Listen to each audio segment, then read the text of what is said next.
Welcome to today's Explainer. We are diving into an absolute masterclass of cultural evolution.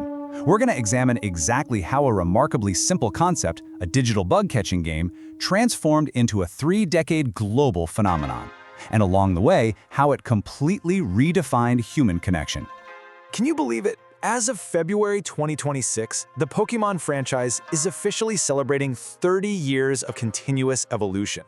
From its launch back in 1996, it has adapted alongside literally every major technological shift of our era. It's a perfect mirror reflecting how our society interacts and grows. Now think back to the beginning. Before Wi-Fi, before Bluetooth, there was a physical wire. For an entire generation, plugging that gray Game Boy Link cable into a friend's console was their very first taste of digital networking. It wasn't just a cable, it was an act of interpersonal trust, a brand new ritual for meeting others right at the dawn of the digital age. So our roadmap for today covers 5 key areas. First, the origin of connection. Second, a global common language. Third, the media mix success. Fourth, expanding into physical space. And finally, gaming our daily lives. Let's kick things off with Section 1, the origin of connection. To really grasp the scale of this property, we have to start with creator Satoshi Tajiri's childhood memories of catching and trading insects.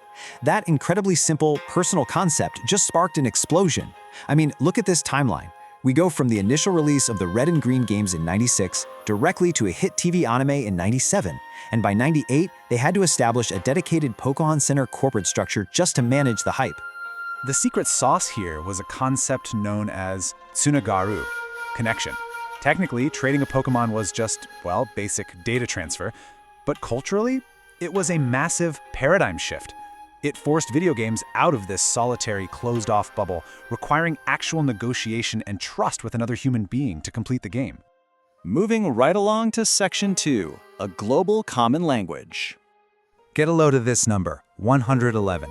By September 1998, the animated series was already broadcasting on 111 American TV stations.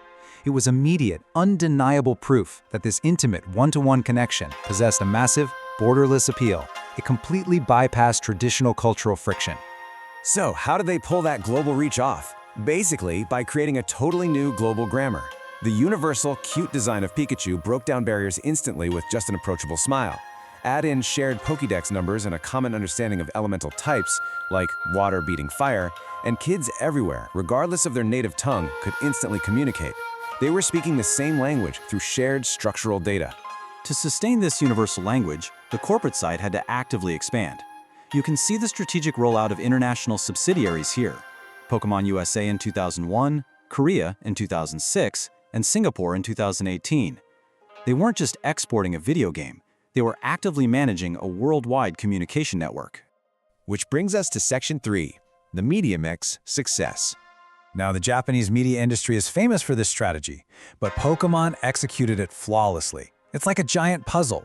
It starts with the foundation of video games, then layers on physical trading cards, reinforces the lore with the anime and movies, and anchors the whole shebang in reality with retail centers. Fans weren't just playing a game, they were actually living inside a deeply interconnected, multi-format ecosystem.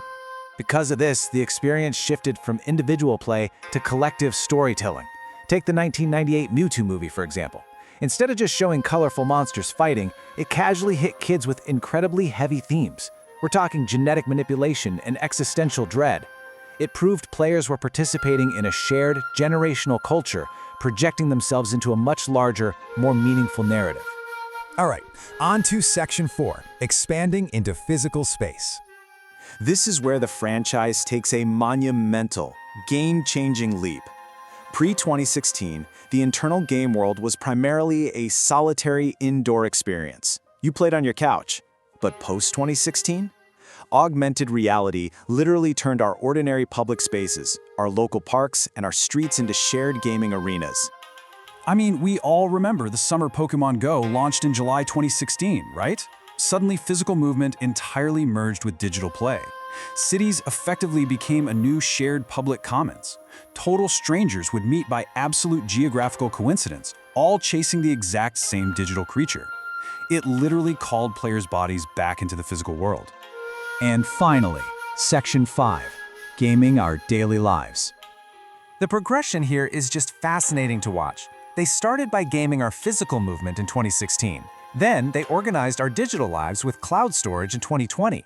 They gamified teamwork with Unite in 2021, and incredibly, in 2023, they even managed to turn our literal sleep cycles into an interactive experience. They've successfully mapped gameplay onto human existence itself. But wait, what about that original concept of trading? Well, the modern exchange hasn't disappeared, it's just evolved.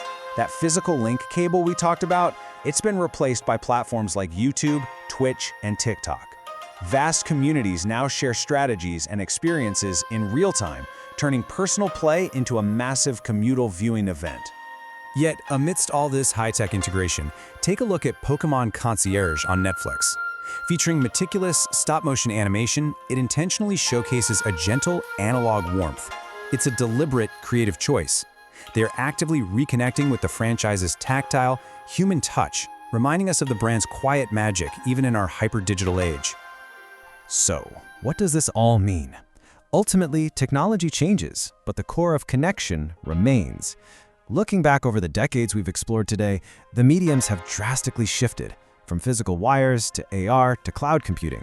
But that foundational goal, the goal of facilitating human interaction, that has remained entirely unbroken. To wrap up today's explainer, I want to leave you with this thought. As our digital and physical realities continue to blur, and as spatial computing and AI become our new normal, what will the next generation's link cable actually look like? Thank you so much for joining me to explore this incredible 30-year journey. Keep learning, stay curious, and I'll catch you next time.